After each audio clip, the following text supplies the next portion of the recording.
Bonjour et bienvenue à tous et à toutes sur la chaîne de la Minute de Code. Je suis heureux de vous retrouver aujourd'hui pour une nouvelle vidéo où on va se faire un petit projet en JavaScript, une galerie filtrable. Donc on aura plusieurs petites cartes que l'on pourra filtrer par catégorie, donc la catégorie jean, t-shirt, chaussures. Donc quand je vais cliquer sur la catégorie, il va m'afficher seulement les cartes qui sont liées à cette catégorie. Et puis quand je vais appuyer sur tout, il va m'afficher toutes les cartes. Donc si vous êtes prêts, vous avez les fichiers sources comme d'habitude en description. Vous avez le plan de travail qui est déjà prêt, donc avec le style et le script qui sont vides mais qui sont liés au HTML, les images que je vais utiliser et la correction en cas de problème. Donc on va commencer directement par notre HTML. Donc ici ce qu'on va faire, c'est on va commencer par se faire une div parent. Donc hop, ici je me suis ouvert mon document en local. Je vais me faire une div avec la classe container. Donc ici, ça va être la div parente, la div container. Ici, je vais me faire une div avec la classe filter. Donc ça va me servir pour filtrer du coup mes cartes. Ça va correspondre aux parents de mes boutons ici. Donc ici, je vais créer un premier bouton, d'accord? Un premier bouton où il y aura tout. Je vais dupliquer mon bouton, Alt Maj flèche du bas. Ici, il y aura du coup jean, t-shirt et on avait dit chaussures. Donc t-shirt et chaussures. Hop et hop. Parfait, donc nickel. Le premier, on va lui rajouter une classe, la classe active. Donc ce sera la classe qui sera active de départ. Hop. Et ici, on va rajouter un attribut à chaque bouton qui sont ici. Hop, l'attribut data name. D'accord? Donc ici, ce qu'on va faire, c'est que on va mettre tout pour le premier, jean pour le deuxième, t-shirt pour le troisième et chaussures pour le quatrième. Hop. Donc voilà, nickel. Donc là, ça va nous servir à filtrer nos cartes. Donc maintenant, on va pouvoir faire juste en bas, en sortant de filter, une div avec la classe cards. Hop, donc au pluriel, on va se faire un peu de place. Et ici, on va se faire une première carte. Donc div.card. À l'intérieur, je vais me mettre une IMG, puis je vais aller chercher du coup dans IMG la carte jean 01 ici. Hop, nickel. Donc ce que je vais faire tout de suite, c'est dans la carte, mettre un data name égale jeans. Comme ça, je le lis à la catégorie. OK? En bas de cette image, je me fais une div avec la classe du coup card content. Donc ça va me servir pour le contenu de la carte. Donc il y aura un H6 avec le nom de l'article. Hop. Et un paragraphe, du coup, on va mettre du lorem ipsum, d'accord, du lorem 15, comme ça on a un peu de contenu. Parfait, nickel. Donc là, j'ai ma première carte, d'accord. Ce que je vais faire, c'est que je vais prendre cette carte, Alt Maj flèche du bas, et je vais la dupliquer 2 fois. Du coup, ici, je vais changer. Je vais prendre cette fois-ci t-shirt. Alors, hop. On va aller chercher t-shirt 01. Et ici, on va aller chercher shoes 01. Voilà, on n'oublie pas de changer le data name. Donc là, c'est important de bien changer le data name ici pour les lier à la catégorie. Ok, donc là, j'ai 3 premières cartes. D'accord, j'ai 3 premières cartes, nickel. Donc ce que je vais faire, c'est que je vais récupérer les 3 cartes, CTRL-C. Je vais venir ici et je vais me le coller une première fois. Donc ici, je vais simplement changer à chaque fois l'image jean 02, t-shirt 02 et shoes 02. Et je vais me le faire encore une fois. Hop. Pour les dernières images, comme ça, on en a 9. Donc jean 03, t-shirt 03 et chaussures 03 qui sont liés toujours avec le data name. Nickel, parfait. Une fois que j'ai fait ceci, et ben ça y est, j'ai fini avec mon HTML. Je vais pouvoir directement styliser le tout. Donc hop, je vérifie si mon style est bien lié. Oui, il est bien lié. Donc je vais aller dans ma feuille de style et je vais commencer par me faire un petit reset pour effacer les marges qu'il y a de base sur nos éléments HTML. Donc box, sizing, border box, margin 0, padding 0. Puis on sélectionne avec l'étoile qui va viser tous les éléments sauf les pseudo-éléments. Et on fait une virgule 2.2 point before, virgule 2.2 point after pour viser également les pseudo-éléments. Et on efface du coup les marges avec margin 0, padding 0.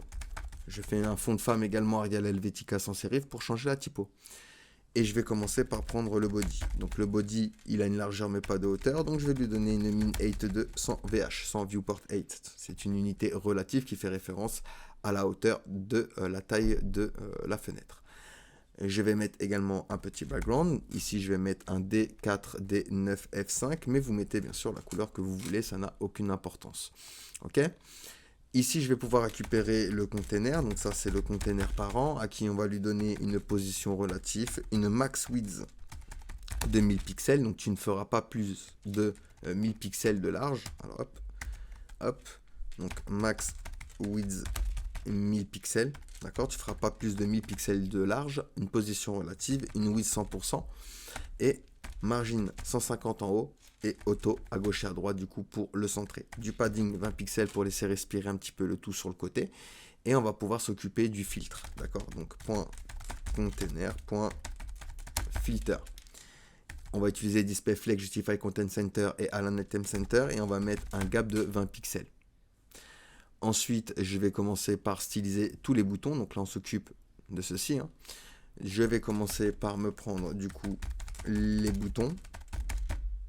On va leur donner du padding, 10 pixels en haut et en bas, 20 pixels à gauche et à droite. On va lui donner également une font size, donc pour changer la taille d'écriture, on va le mettre à 18 pixels. Un petit background, on va mettre du FFF. D'accord ? Hop, border none, je veux pas de bordure, donc hop, border none. On va mettre également du box shadow pour habiller un petit peu l'élément, c'est toujours sympa. 0 sur X, 5 pixels sur Y, 5 pixels de dose, RGBA 0,0 et 0,2 d'opacité. Alors hop, border none. Donc hop, nickel. On a notre petit shadow qui apparaît, d'accord. On va pouvoir lui mettre également un petit border radius de 7 pixels. Et un curseur pointeur pour indiquer à l'utilisateur quand même qu'il va cliquer sur un petit bouton. Ensuite, on va prendre tout ça, hop. On va dire que lorsque on va lui rajouter une classe, donc là on va mettre 2 points actifs pour voir l'effet. On va lui mettre un background, donc j'avais mis une couleur RGBA, RGB plutôt, 130, 189 et 238. Donc quand je vais appuyer, vous voyez, hop, ça va changer la couleur de fond. Et puis on va également changer la couleur de la typo, parce que le noir ne se voit pas très bien avec le bleu. Enfin, je trouve que le blanc est plus lisible sur ce fond bleu. Et du coup, vous voyez, tac, hop, on va pouvoir du coup rajouter ça en JavaScript lorsque la catégorie sera active. Donc, au lieu du 2 points active, on met un point active et ce sera une classe que l'on rajoutera du coup avec JavaScript.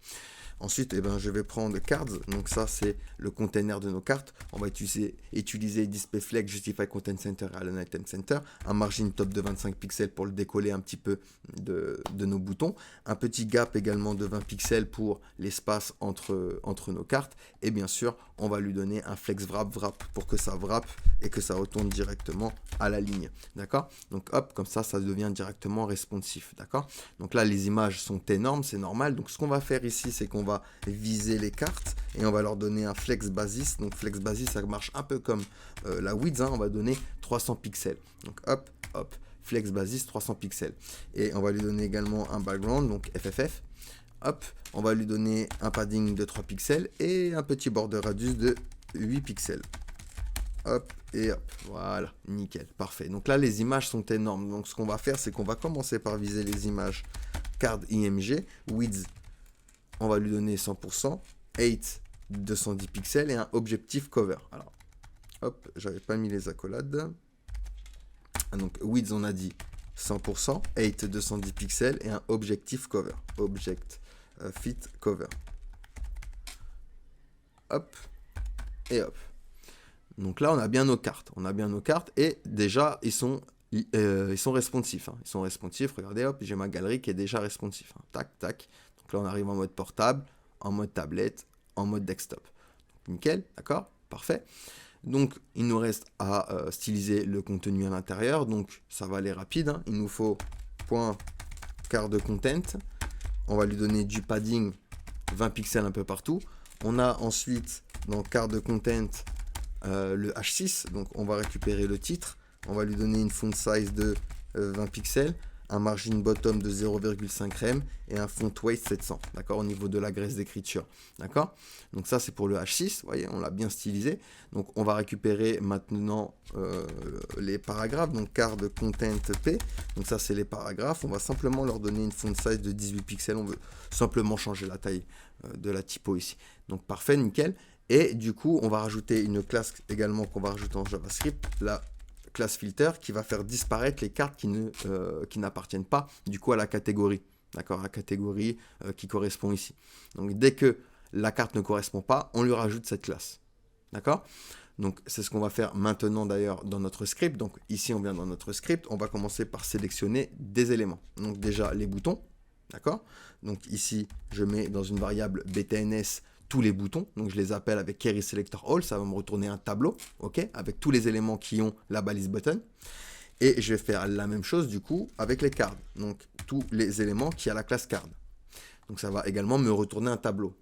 Donc si ici par exemple je log btns et cards, d'accord, et que je vais venir viens dans ma console, et ben hop, regardez ici dans ma console j'ai bien deux nodes list. Alors hop, voilà, j'ai bien deux nodes list, d'accord, avec à chaque fois des boutons, le premier qui a la classe active, et là j'ai une autre liste avec toutes mes cartes, d'accord, j'en ai 9, ok, donc nickel, parfait. Donc ce que je vais faire maintenant, eh ben, c'est donner un événement, d'accord, donc je vais créer du coup une fonction que je vais appeler par exemple card filter, ok, et ce sera égal du coup à une fonction fléchée à qui je rajoute le paramètre e comme element, on l'appelle comme on veut. Hop, et ici, eh ben, par exemple, je vais faire un document.query selector.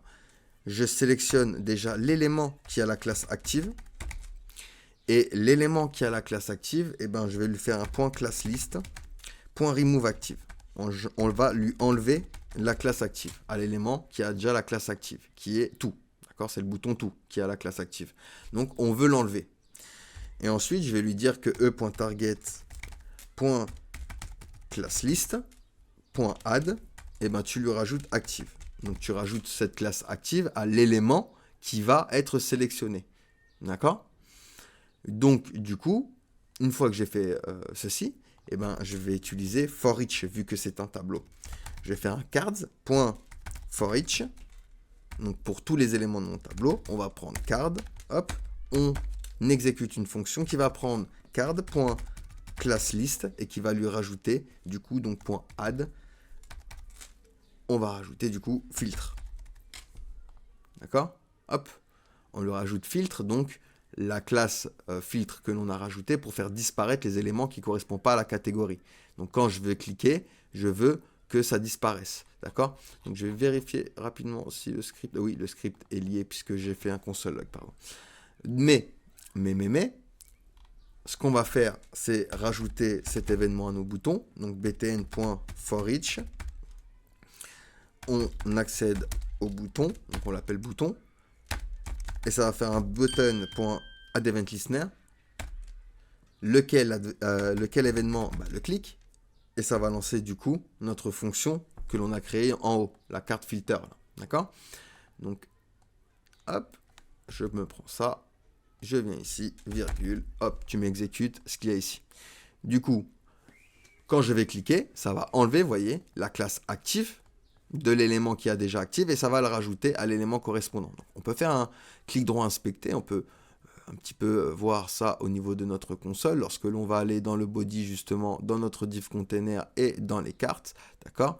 Vous voyez ici, alors, hop, on va resize la page pour bien voir. Vous voyez, ici j'ai le container, j'ai les cartes. Donc là, ils ont tous la classe carte. Et dès que je vais appuyer sur Gin, hop, vous voyez, ils ont tous la classe filter ici. Ils ont tous la classe filter. Donc ils vont tous disparaître et avoir du coup cette classe qui va faire disparaître du coup nos cartes. Et ce qu'on veut nous, c'est laisser visible seulement les cartes qui sont liées à la catégorie. Donc, hop, je reviens ici. Ici, on ajoute filter.